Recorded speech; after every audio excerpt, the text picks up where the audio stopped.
अम्मा जी का दर्द। यदि आप मेरी चैनल में नए हो तो मेरी चैनल को सब्सक्राइब करें, शेयर करें और लाइक करें। धन्यवाद। कुशल आज बहुत खुश था क्योंकि कल से उसकी छुट्टियां लग रही थीं और उसके पापा ने पहले ही कह दिया था कि छुट्टियों में हम अम्मा से मिलने जाएंगे। बुलंदशहर के छोटे से कस्बे से निकलकर दिल्ली के फ्लैट का सफर रवि जी ने बहुत मुश्किल से तय किया था। दिल्ली की आईटी कंपनी में काम करते करते कब वे अपने घर से दूर हो गए पता ही नहीं चला। रंजना से शादी, फिर कुशल का होना, इस सब की जिम्मेदारी में वे अपने माता पिता से दूर हो गए थे।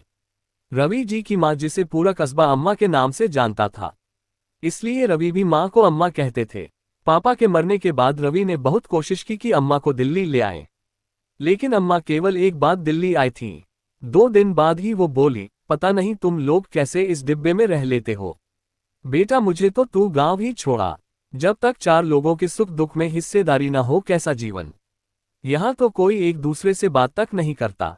रवि ने बहुत समझाने की कोशिश की, अम्मा वहां तुम्हारी देखभाल कौन करेगा। ये सुनकर अम्मा ने कहा, पूरा मोहल्ला खड़ा हो जाता है। मेरी खांसी सुनकर मोहल्ले की सारी बहुएं अपनी सास से ज्यादा मेरा ध्यान रखती हैं। अम्मा वापस अपने घर आ गईं। इस बात से गुस्सा होकर रवि ने कई महीनों तक अम्मा को फोन भी नहीं किया। अम्मा फोन पर हाल चाल पूछती तो बस हाँ करके बात टाल देते थे। आज कई महीनों बाद रवि, रंजना और कुशल को लेकर जा रहे थे अम्मा से मिलने। 2 दिन रुककर रंजना और कुशल को छोड़कर आने का प्लान था। कुशल सुबह जल्दी ही अपने आप उठ गया। रवि और रंजना ये देखकर हैरान थे कि स्कूल के लिए तो कभी उठता नहीं था, लेकिन अम्मा से मिलने के लिए सुबह ही उठकर तैयार हो गया। कुशल के कुछ खिलौने, कपड़े और जरूरी सामान रंजना ने पैक कर दिया था। रवि, रंजना और कुशल तीनों अपनी गाड़ी से घर पहुंच गए। अम्मा को सरप्राइज देना चाहते थे क्योंकि अम्मा भी ज्यादा बात नहीं करती थी। रवि के व्यवहार से गुस्सा थी। कार जैसे ही घर के पास पहुंची, कुशल झट से उतरकर भागा और घर में घुस गया। रंजना सामान निकाल रही थी और रवि ने गाड़ी पार्क कर रहे थे। कुशल अम्मा जी चिल्लाता हुआ घर में गया। अम्मा जी घर के बड़े से आंगन में बैठकर मसाला पीस रही थीं। कुशल को देखकर बोली, मेरा राजा बेटा, आज कैसे अम्मा की याद आ गई। रुक, अभी हाथ धोकर आती हूँ। ये कहकर वे सिल से समेटने लगी, फिर सिल बट्टे को धोने लगी। तभी रवि और रंजना आंगन में आ चुके थे। रंजना ने अम्मा के पैर छुए। अम्मा ने बहू को गले से लगा लिया। रवि भी आगे बढ़े अम्मा के पैर छूने तो वो बोली, जा, मैं तेरे से नहीं बोलती, बड़ी नाक ऊंची करके घूम रहा है। रवि ने कान पकड़ते हुए कहा, छोड़ो अम्मा, अब माफ भी कर दो। कितना मन था तुम्हारे साथ रहने का। अम्मा ने कहा, अरे उसे डिब्बे में तो मैं घुट के मर जाती। ये देखकर कुशल बोला, अम्मा जी पापा को मुर्गा बनाओ, हमारे स्कूल में पनिशमेंट में मुर्गा बनाते हैं। ये सुनकर सभी हंसने लगे। रवि बोले, रुक, अभी तुझे मुर्गा बनाता हूँ। ये सुनकर अम्मा ने कुशल को गोद में उठा लिया, खबरदार जो मेरे पोते को कुछ कहा। रंजना रसोई में सबके लिए चाय बनाने चली गई। अम्मा जी कुशल के साथ बातें करने लगी। रवि आंगन में पड़ी चारपाई पर लेट गए। इसी तरह मिलते जुलते 2 दिन कब बीत गए। रवि वापस दिल्ली आ गए। 8 दिन के लिए रंजना और कुशल को अम्मा जी के पास छोड़ दिया।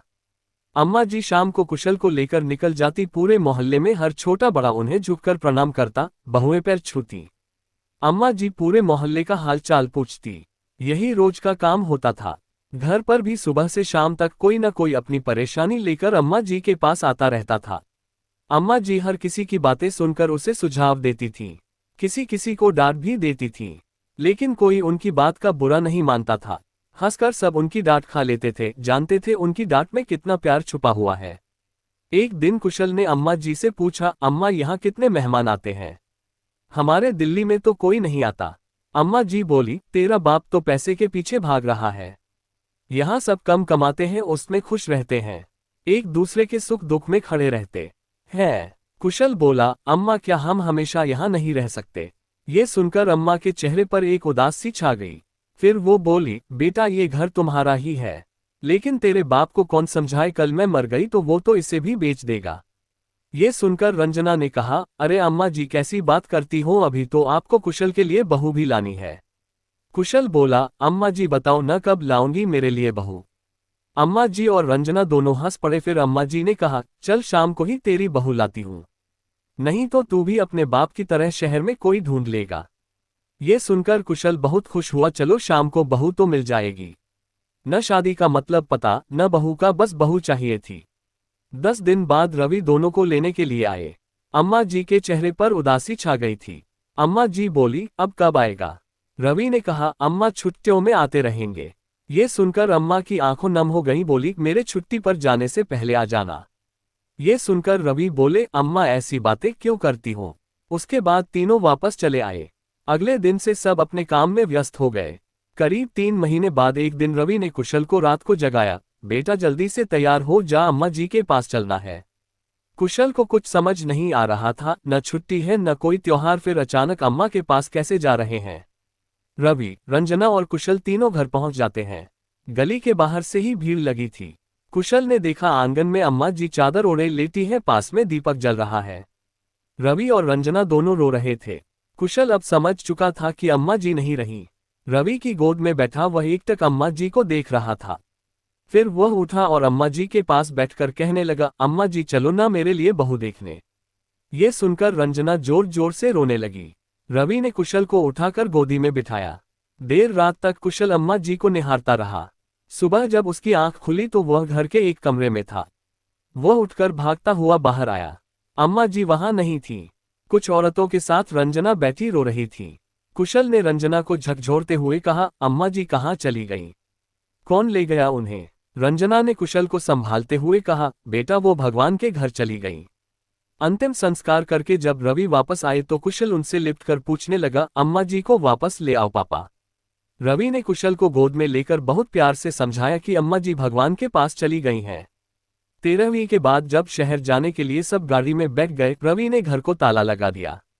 गाड़ी में बैठते ही कुशल ने कहा, पापा अम्मा जी कह रही थीं मेरे मरने के बाद तुम ये मकान बेच दोगे, क्या ये सच है? रवि ने कुशल को गले से लगा लिया, नहीं बेटा, हम ये मकान कभी नहीं बेचेंगे, बल्कि वहां से सब बेचकर यहाँ आ जाएंगे।